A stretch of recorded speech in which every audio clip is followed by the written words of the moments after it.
All right, good morning, everybody. We're going to get started with the webinar. In today's webinar, we're going to talk about 3 different meshing strategies and their impact on performance for a volute that's been computed using AeroDynamic Solutions CodeLeo CFD solver. Before we get started, I'll introduce everybody who's participating in today's webinar. My name is Travis Kerrigan. I'm a senior engineer here at Pointwise. I've been with the company for 5 years now. And my responsibility here is to work with clients to help strengthen their CFD process by developing either interactive or automated meshing solutions for them. I'm joined by Dr. John Rhodes. John's also a senior engineer here at Pointwise who recently completed his PhD in plasma physics at Princeton. And John's actually the one who made the grids that we're going to be talking about today, so he'll be driving the software and participating in the Q&A at the end of the webinar. We're also joined by William Humber, a senior CFD engineer at AeroDynamic Solutions. Will's interests include heat transfer, unstructured meshing, and optimization.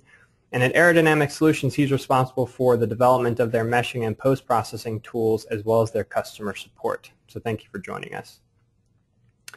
We're also joined by Michael Nee, the Product Marketing and Development Manager for AeroDynamic Solutions, and he leads the teams focused on the product features, workbench development, and their support and training. So thank you for joining us, Michael. So to give you a brief outline of what we're going to be covering today, I'm going to start off by talking a little bit about the geometry and the motivation for this study.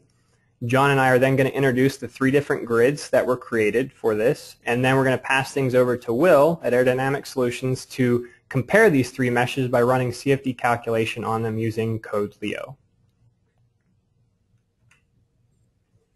So this is the geometry that we chose to use for this webinar. It's a generic volute geometry provided to us by AeroDynamic Solutions. It's open and available, so we'll be making it available for download at the conclusion of this webinar as well as the video.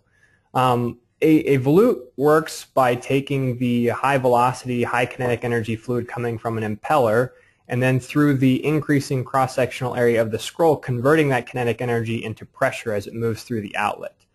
And the volute performance tends to be dominated by this high momentum fluid near the volute wall and not really so much by this low momentum core flow. And it's really because of this that a lot of people elect to create multi-block structured meshes for these geometries.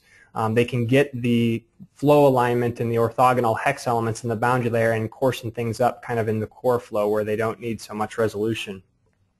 But the problem with these approaches is they are very challenging. The topology can be very difficult to create, especially for a new user, so it often requires quite a bit of experience. And the topology can't easily be extended to support other volute geometries or changing shapes. One of the areas of the volute that's particularly difficult to mesh in a multi-block structured fashion is this tongue region that's highlighted here in red. And it's really because of this that we wanted to look at several different meshing strategies for this volute.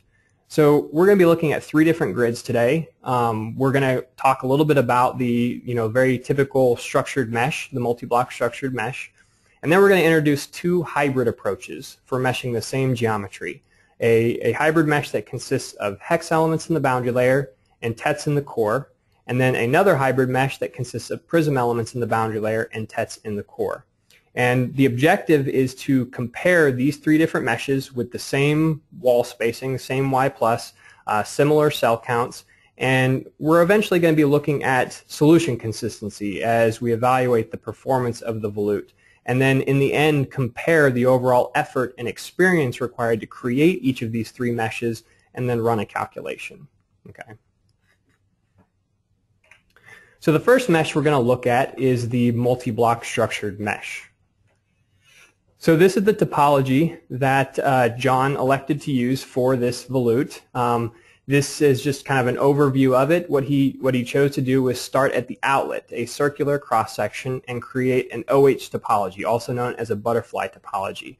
And you'll notice that he splits that topology down the middle and takes half of it and wraps it all the way around the scroll, around the tongue to connect back up with itself. And what this allows John to do is really isolate the core of the volute near the inlet and create an OH topology there. and then an H topology on the inlet shelf itself. Okay, so this really serves as the basis for the rest of the decisions John made for this mesh. So with that, I'm actually going to pass the keyboard and mouse over to John, and he's going to pull up the geometry, and he's going to demonstrate a few of these things. The first thing he's going to do is actually create that OH topology on the outlet of this volute. So he's creating some connectors on the geometry. He's going to split them up to basically create those 4 connectors around that ring and redimension them. And now he's going to run a script called create OH. It's available on our GitHub page, so you can download it. And what it's going to do is automatically create that OH topology for him, so he doesn't have to create it by hand. And so you can see the result of that operation. So very quick, very efficient. Now what he's going to do is to provide boundary layer resolution. He's going to adjust the spacings on these branch connectors.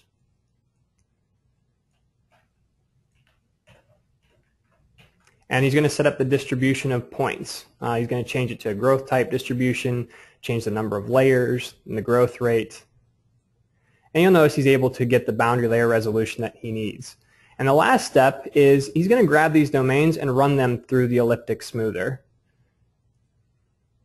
This will provide a higher quality mesh for him to start with. So he's setting all the boundaries to float, all the grid lines to float, and you'll notice that he's able to achieve that nice smooth orthogonal mesh there at the outlet. Again, this is serving as the basis for the remainder of the topology. Okay, so now John's going to pull up the completed mesh, and so we'll be able to take a look at the total topology that he used. So you can see it's quite a bit more complicated. There's the outlet domain. You can see it's a little bit more deformed as he took that and split it up. The inlet, if John highlights that, you can see these are just a couple of structured domains here at the inlet to this volute. These would actually match the structured outlet domains coming from the impeller. So both point and face matched. There's a couple of H blocks on this inlet shelf as well that he's highlighting. And really, if you think about it, the majority of this is just a repeated geometry, can be easily meshed, but the challenging part, again, is this tongue region. As John's highlighting some of those blocks in that area, you can see a lot of this was actually sketched by hand. So it takes quite a bit of work, quite a bit of experience to put something like this together. And John's is really good at creating these sorts of topologies, and it took him about 3 days to come up with this and actually assemble this mesh and ensure that the quality was good. Okay. So if John wanted to make modifications to this, maybe he wanted to do a grid dependency study or adjust his wall spacing, he would have to propagate these changes through the entire mesh, and that could be very time consuming. Not just the propagation itself, but ensuring that he maintains that same level of quality when he does so. Okay. All right, so what if you wanted a little bit more automation? Like we said, that takes quite a bit of experience. The other thing with that structured mesh is it's going to be really good for those cases where you're analyzing a single design. You've got one design, you want to evaluate its performance, you create that topology, and you're going to be just using it over and over and over again. That's where that structured case is going to be fantastic. You're going to get that inherent flow alignment, those high quality elements in the boundary layer. But if you want to put something together quicker, you still get those elements in the boundary layer, those hex elements in the boundary layer, but in a more automated fashion. This is where this approach would come in, where we're using T-Rex, our unstructured viscous mesher, to create unstructured quads in the boundary layer that transition very naturally, very nicely to tets in the core, effectively reducing this 3D topology that John had in the structured case to just 2D. So he's going to pull up that mesh, and you can see what he's done. He's basically created the highest quality structured surface mesh, maintaining isotropy as best he can, and he has a little bit more freedom, a little bit more flexibility here to do so. So on the inlet, you can see it's the same sort of inlet. We're using that same structured domain. On the surface, you can see the topology is quite a bit different. He doesn't have to worry about having to connect this thing up with the volume. He can just pass it off to T-Rex and have it automatically create the volume. You can notice at the outlet, those right-angled tris kind of in the boundary layer region, those are all going to be combined into quads to match up with the hex elements in the volume, and then those tris will match up with the faces of the tets. Now, because he does have this increased flexibility, there are some areas that can be a little bit tricky. And he's highlighting some of those areas here that are triangular in nature. Okay. And what he's done is, instead of using a pole or a degenerate edge, he's elected to take these triangular regions and break them up into 3 structured domains. Okay. And again, these sorts of things you're going to encounter as you have more flexibility, more freedom to create these structured surface meshes. So what he's going to do is he's actually going to demonstrate a script that he wrote called TriQuad. It's available on our GitHub page as well.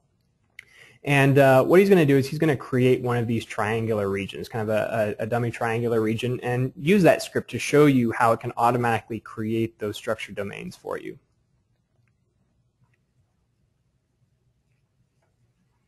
Okay, so he's just creating the bounding connectors of that. And redimensioning them. And the script, what it's going to do is it's going to check the consistency of the dimensions. It's going to automatically split the connectors and then create those domains and smooth them, and you can see the result. Okay, so this does help. It saves a little bit of time, and it allows you to automate some parts of this process. All right, so this mesh took John about a day to create. Okay, again, he was only focused on creating the highest quality surface mesh he can. The result, he gets that flow alignment of those hex elements in that boundary layer region where it's most critical, and he has a little bit more automation in this particular case. Okay, but what if you want even more automation and there's even less experience required? You want to take the man out of the loop. You want to do some design optimization. This third case, where we use T-Rex to create prism elements in the boundary layer and tests in the core, is a fantastic example of this. And the process is so fast, John's actually going to demonstrate the entire thing for us. So he's going to pull up the geometry. And what he's going to do is he's going to create an unstructured surface mesh. Now, because the geometry itself is watertight, that unstructured surface mesh is also going to be watertight. So he's got his triangular surface mesh. He's continuing to set it up. You'll notice it's very easy for him to make modifications to this. It's very fast, highly automated, scriptable even.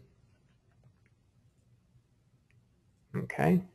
So one of the things he can do is adjust the dimension of those connectors near that tongue region. So this just goes to show you how quick it is to make modifications to the surface mesh, to provide additional refinement where you need it. So he's kind of increased the resolution in that region. Now what he's going to do is he's going to grab that volume that he created and go into T-Rex and set up his boundary layer parameters, the number of layers, his growth rate, some quality constraints.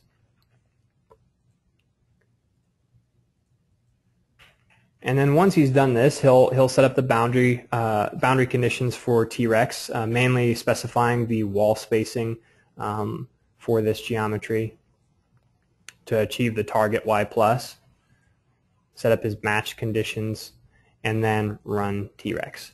And what this is going to do is it's going to create these right-angled anisotropic tets off of each triangular face in a fashion that we can then take those and combine them into prisms on export, effectively reducing the cell count and improving orthogonality in the boundary layer region. So it's highly automated. Okay, so you can see it's actually advancing those layers, and we'll let that continue to advance.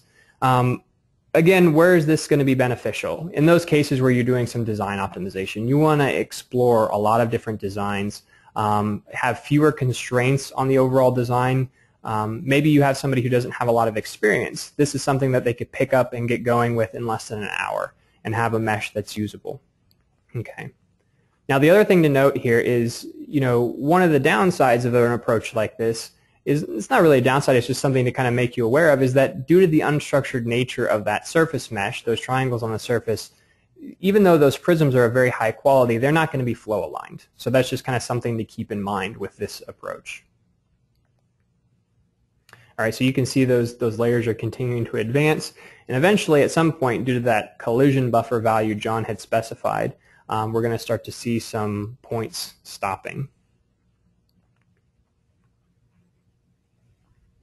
So at this point, it's already generated about 3 million elements.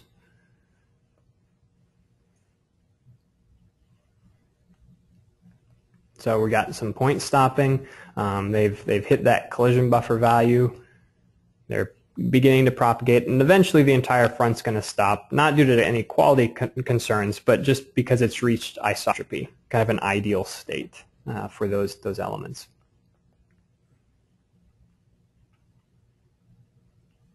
And they'll then pass that front off to the isotet mesher to kind of fill in the void. And so there we have our completed hybrid mesh. Prism elements in the boundary layer, and then tets in the core. All right. So at this point, we've looked at three different grids. Okay, we've looked at the typical structured mesh over on the left. We've looked at a couple of different hybrid grids with hex elements in the boundary layer, tets in the core, another with prism elements in the boundary layer, and tets in the core. Talked about the relative pros and cons of creating these grids and that sort of thing. So at this point, I'm going to pass things over to Will. And he's going to start off by talking about the objectives of the simulation performed for these three different meshes. So let me pass the control over to Will.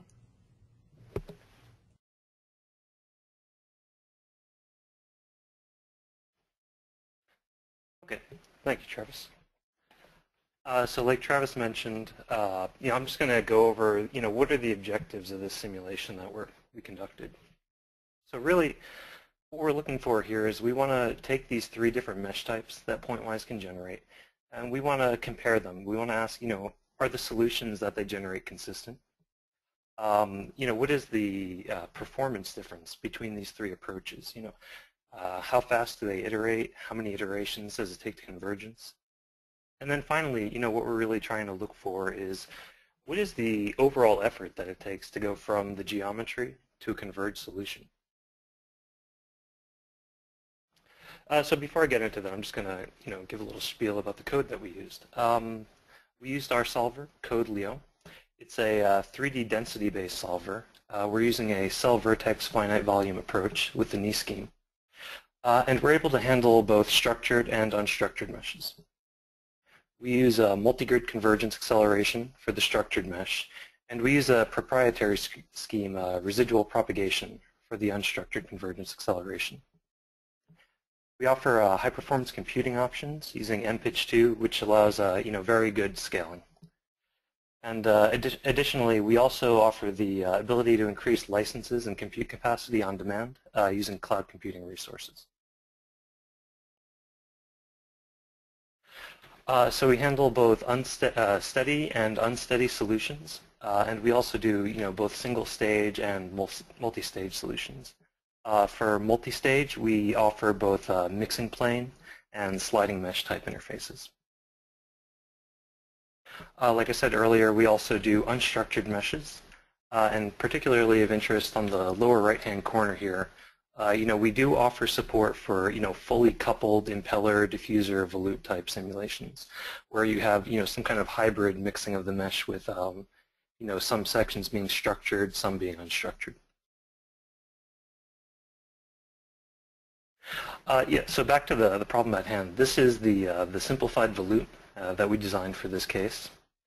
And in terms of boundary conditions at the inlet, what we're doing is we're holding the total pressure, total temperature, and the tangential velocity. At the exit, we're specifying a uniform static pressure. And for the wall condition, we're using a non-slip type wall and integrate to the wall type boundary. And we've generated the mesh so that we target a y plus of roughly 1. So we had made some simplifications to this simulation. This volute was in fact designed to a realistic area distribution, but it is highly idealized. There's no manufacturing features. It's very much an idealized volute. In addition to that, the volute was run alone without an impeller or diffuser stage in front. And because of this, the inlet condition is circumferentially uniform. Now, with that said, we're not concerned about predicting the absolute performance of this. Really, what we're looking at is we want to, compare the effects of these three different mesh types. So, these simplifications really don't affect our ability to do that. So here we're looking at cuts near the exit of the volute for the three different mesh types. And on the left-hand side, we can see the multi-block structured mesh. And here in the mesh, we have a total of 1.8 million nodes and 1.6 million elements. So you can see, we have all hex type elements, and as a result, we have something like a 1-to-1 ratio of elements to nodes. Now, when we look at the T-Rex mesh with the hex type elements, now we have 1.2 million nodes, so we've had a decrease in the number of nodes, and we're at 1.7 million elements. So one thing that we've tried to do here is we've tried to keep the number of elements somewhat, roughly consistent between these three meshes. But what you can see here is now as we transition from, all hex to a mixture of hex and tet type elements, now this ratio of elements to nodes is increasing due to the addition of the tet type elements. And then finally, when we move to the T-Rex mesh with the prism elements, now we have just under 1 million nodes and 2 million elements. So now we have no more hex elements, and it's a mixture of tetras and prism type elements. So now we can see that ratio of elements to nodes has increased further. The other thing to note here is that even though the number of elements is slightly higher than the other two, we can see that this T-Rex mesh is noticeably coarser than the other two due to the lower node count. And we'll see the effect of this later on in the solution. Here we're looking at a slice of the mesh through the tongue region. And one thing you can see is in the core region here, both the structured and the T-Rex mesh have nice resolution like we saw before. And then again, the T-Rex with the prism type elements, the core region is a bit coarser here. When we look at the tongue region though, now we can see one of the benefits of having hex type elements on the surface or quad type elements on the surface. In the flow normal direction, we have very nice spacing. But then in the circumferential direction, where there's a little bit less going on, now we can stretch the elements a little bit, out a little bit, so we can control the node distribution better. Whereas when we have triangles on the surface, now the surface mesh is more or less isotropic. So to get that same resolution in the flow normal direction, we have to have the same resolution in the circumferential direction. Now what we're looking at here is the inlet of the volute. So this is the inlet ring here. And again, both the structured and the T-Rex mesh with the hex elements, that surface mesh is a fully structured quad type mesh. So these two look very similar. You have a very nice quad mesh on the inlet here. So generating like a 1-to-1 node match with the exit of a diffuser or an impeller, is very easy. And you maintain that 1-to-1 face match as well. When we look at the T-Rex mesh with the prism elements, however, again, you can see that when it recombines these were triangles on the surface, but then it recombines them into quads. It does a very good job, but it misses some of the faces. So while on the inlet we can maintain a 1-to-1 node match still, we can no longer maintain a 1-to-1 face match. The other thing to note here is that because we have these structured surface meshes for the structured and T-Rex with hex elements, we have this very nice ordered regular point distribution on the surface, which gives us nice smooth contours. Once we move to triangles on the surface though, it becomes much harder to maintain that kind of ordered appearance. So you end up with you can see there's some variation in the surface normals from element to element, giving it somewhat of a lumpy appearance, and that's really somewhat of a limitation of the the Delaunay type algorithm for generating the surface mesh. So here what we're looking at is the convergence history of all three simulations. So what we can see is that by 20,000 iterations, in both mass flow and the exit total pressure or the total pressure loss, all three simulations are well converged. Now something that's interesting to note is that when we look at the structured mesh, which is this yellow curve, compared to the two unstructured meshes, which are the blue and red curves, we can see that the structured grid converges in something like half the number of iterations. And this is primarily due to the multi-grid acceleration scheme.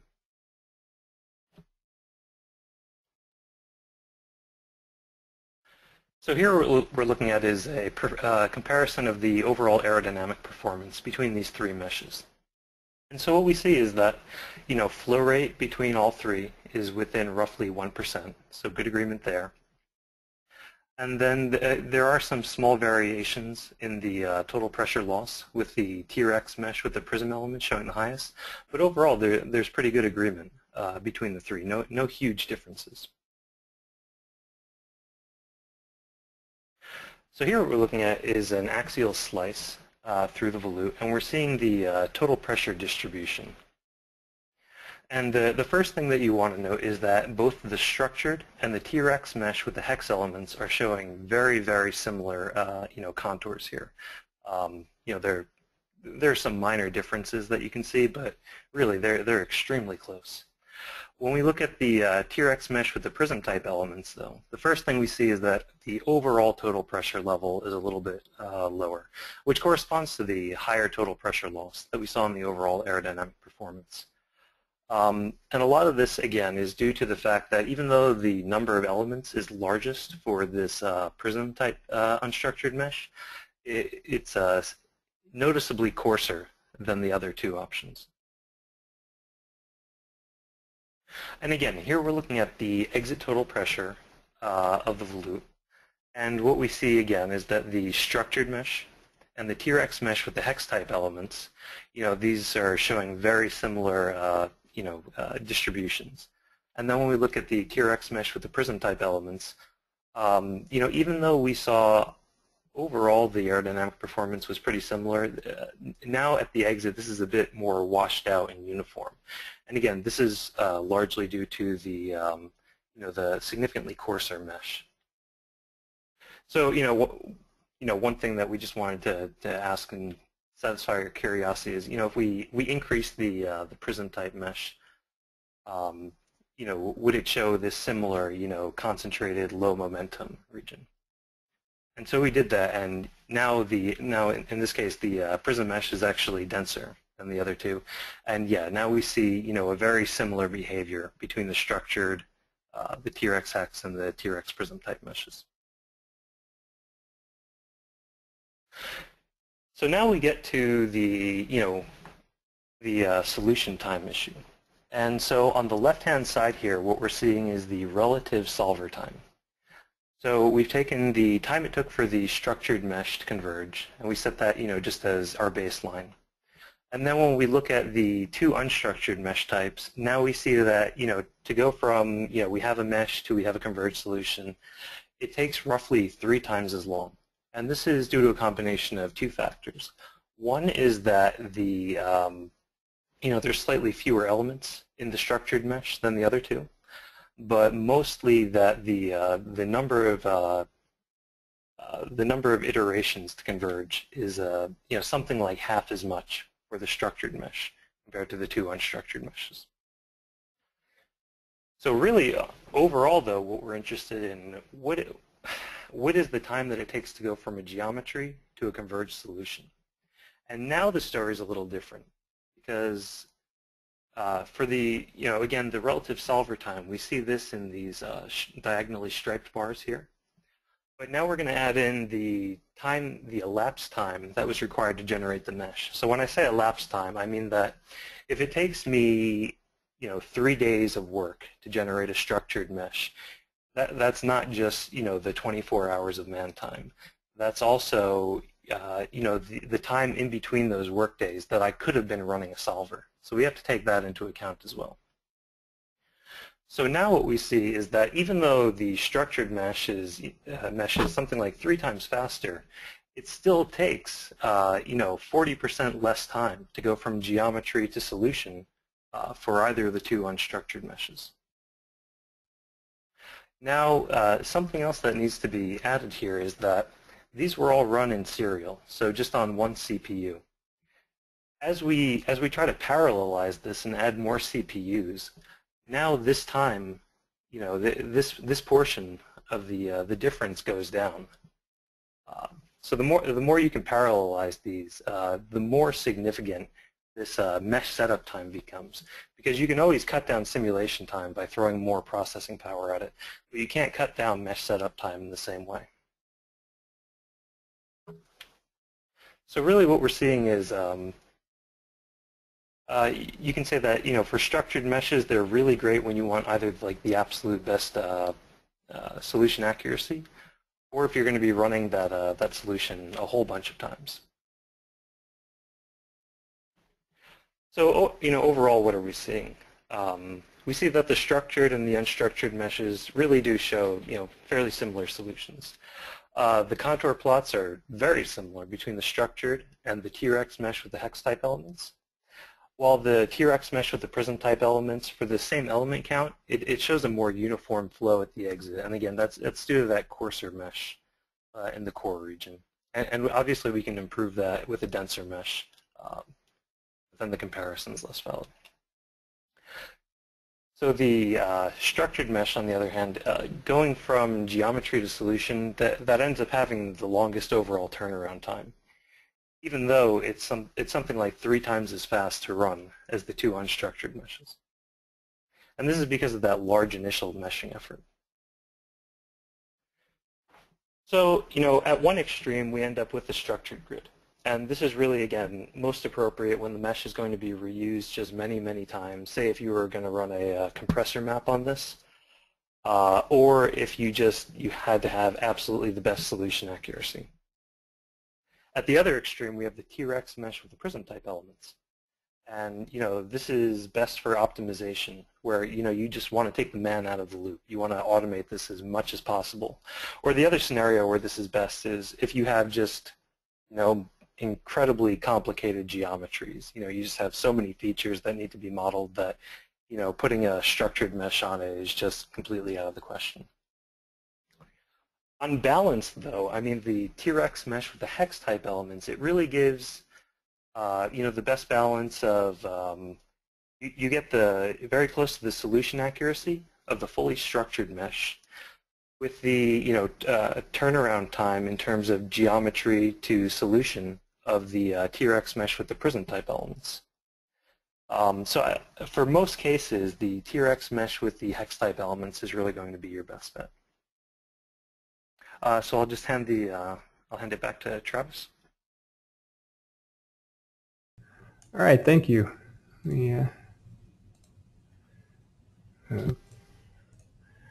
All right. Well, we appreciate you all attending the webinar. Just a note, the geometry that we used as well as the recording will be available as early as Friday.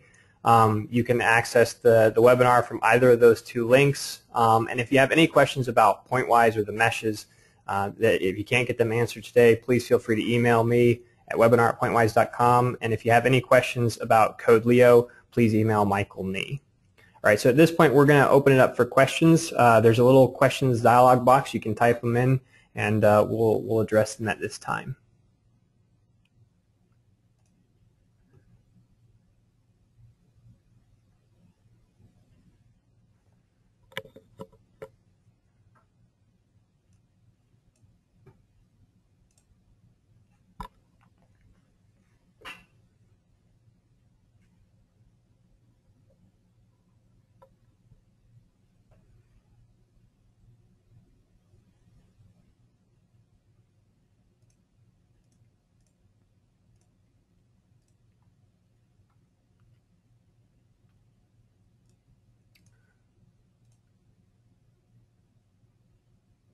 Okay. I see, here's a question. It's, did you say your software supports meshes with both structured and unstructured elements? Yes, both Pointwise can generate structured and unstructured elements, and Code Leo can run those meshes as well.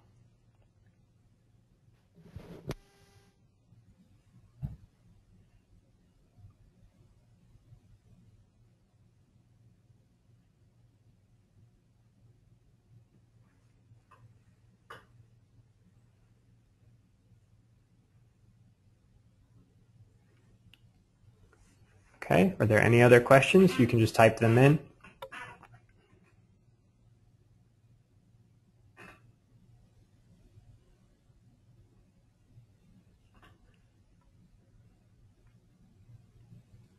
Okay, we provide a tutorial for meshing.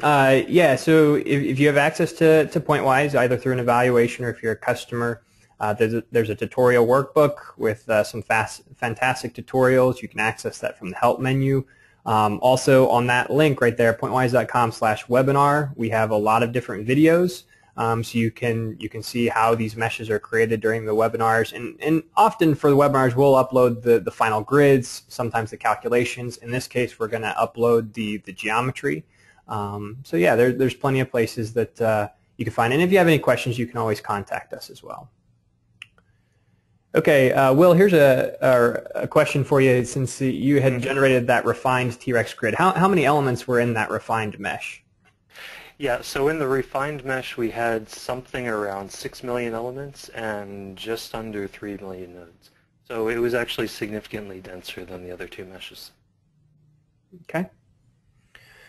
All right, so here's a question. Would an ideal solution be perhaps to transform the T-Rex hex mesh to a polyhedral mesh for lowered cell count in the core? Leo doesn't actually support polyhedral elements, so that really wouldn't work for us. Maybe what you could do is if you, I don't know if it would work for Pointwise, but if you use an octree type mesh generation method, you can create hex blocks in the core, and that can lower your element count. But because I think you guys use like a Delaunay type method to fill in the core, I don't think that would work. Right. Okay. What turbulence model are you using, Will? We're using K omega. Okay. Okay. If we wanted to conduct a geometric variation or optimization study, could the effort put into the structured mesh setup be automated to accommodate the geometry changes, or would it rather be better to use the prism approach? In this case, it would probably be better to use the prism approach. The multi-block structured meshing approach could be automated. I'm not saying it can't. We have people who are doing that, but it's not going to allow for these wide variation and changes to the geometry, because in some instances the topology that you choose for your automation could break down for those radical changes. So it would be a more constrained optimization, in my opinion. The prism approach would be fantastic just because as long as your geometry is watertight, the surface mesh you put on there will be watertight. The volume mesh is basically given to you for free with that approach. So that's the approach that I would elect to use for an optimization. Are there any issues with maintaining aspect ratios and skewness? An idea on mesh quality for all three grids. Maybe for this question, I'll actually pass it over to John Rhodes, since he created these grids and knows a lot about the quality. So here's John. All right. So in general, yes, you want to pay attention to skewness for all of these grids, and with the examine tools in Pointwise, you're able to do that. And that's really comes down to basically why the structured grid took as long as it did. To create the topology is relatively straightforward. There's a little bit of manual labor there that goes into it, but then it's running the elliptic solver, getting the cell quality to a level you're happy with and content with, particularly in that tongue region where the blocks contort and twist back on themselves in a fairly complex manner.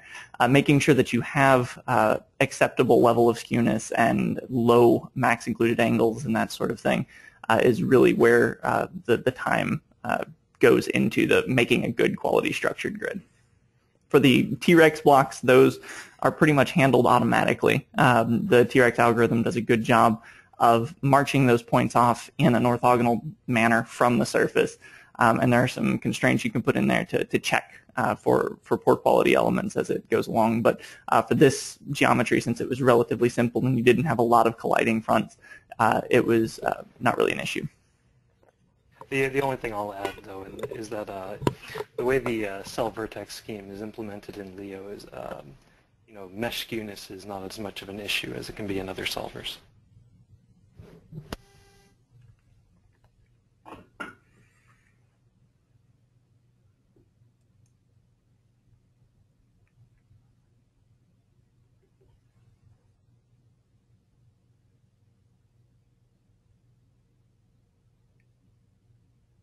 Okay, any other questions? These are great questions so far. Appreciate it. You guys have any other questions?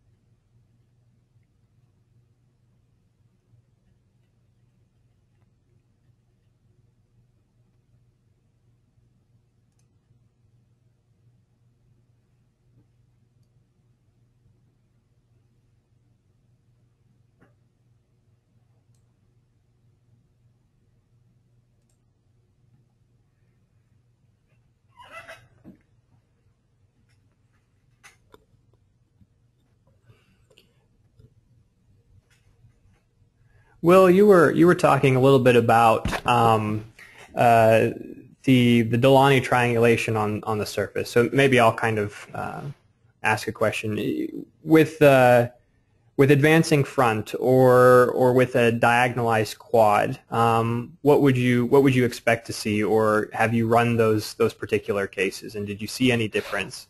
Yeah, that's a great question. Advancing front is definitely an improvement over the Delaunay method. You do still see some of that. Since they're triangles with the advancing front, you still can't get that same level of regularity in the surface mesh, but it is definitely improved. Now, if you take a different approach and say you take the structured surface mesh, that same kind of surface mesh from the T-Rex mesh with the hex elements, and then you can take each of those quads, break them down into two triangles, and then generate a prism mesh from that. And now you have like all the same benefits, or at least most of the same benefits of that T-Rex mesh with the hex type elements. So it's a little that's a little more involved, but you definitely do see that those nice smooth surfaces then. So that's a great question. Okay. Let's see. Here's a great question. It's regarding max included angle. When checking a T-Rex hex extrusion, it looks like the first pyramid off the wall is highly skewed. Can you check the cells off the wall to see how skewed the rest of those are? Yes. In the latest version of Pointwise, you can actually turn off the check for the prisms. So you can ignore that first layer of pyramids. You can ignore that first layer of pyramids and then look at the quality of everything above that. That's actually a really good question, because that maybe brings up a point that I should clarify, is when you grow or use T-Rex to grow off of a quad surface mesh, it has to put a pyramid on top of that quad to help transition it, because the way we do that combination on export is we take that pyramid on top of the quad and we use that to transition to right-angled tets and continue marching using the traditional T-Rex extrusion technique. And then we have our algorithm go in and combine those elements, those stacks of elements, into unstructured hexes.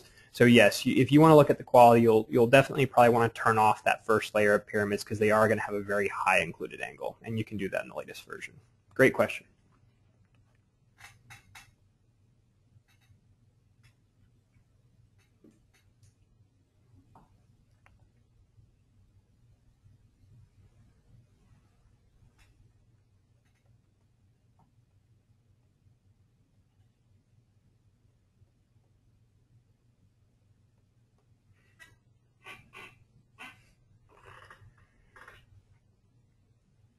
Is it possible to check the combined cell quality as well?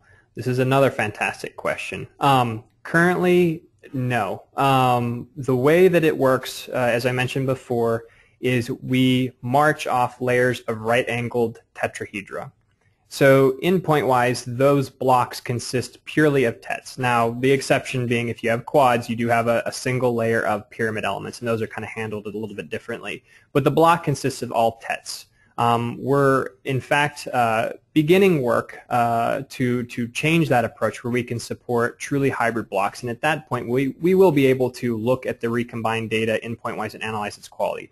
Now, saying that, there are a few things that you can do that we've found help quite a bit. When you're marching off those layers in T-Rex, you can actually check the combined quality, the combined cell quality as you're advancing. So there's a little option that lets you turn that on, so you can specify all these quality metrics for T-Rex that you don't want it to violate. And it will go through, and as it's advancing, look at the combined prism elements behind the scenes, and if it violates any of those quality metrics, it just won't advance. There's a couple other metrics like the max included angle that was mentioned before. Most of the time, those are going to be, the max included angles are going to be achieved by the tet elements that are just outside that prism inflation rather than the prisms themselves. And then there's a centroid skew, which is a fantastic way to kind of look at the cell quality of those advancing right-angled tet elements. So there's a couple of approaches you can use now to get you that element quality that you need.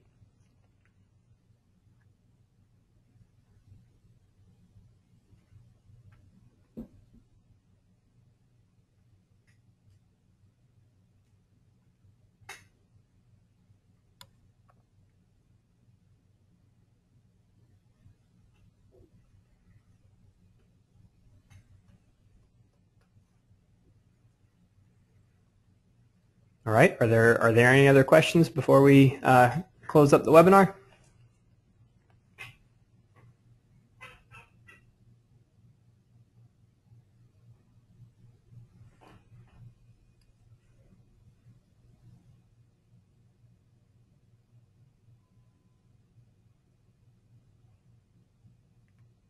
And give it just another minute or two.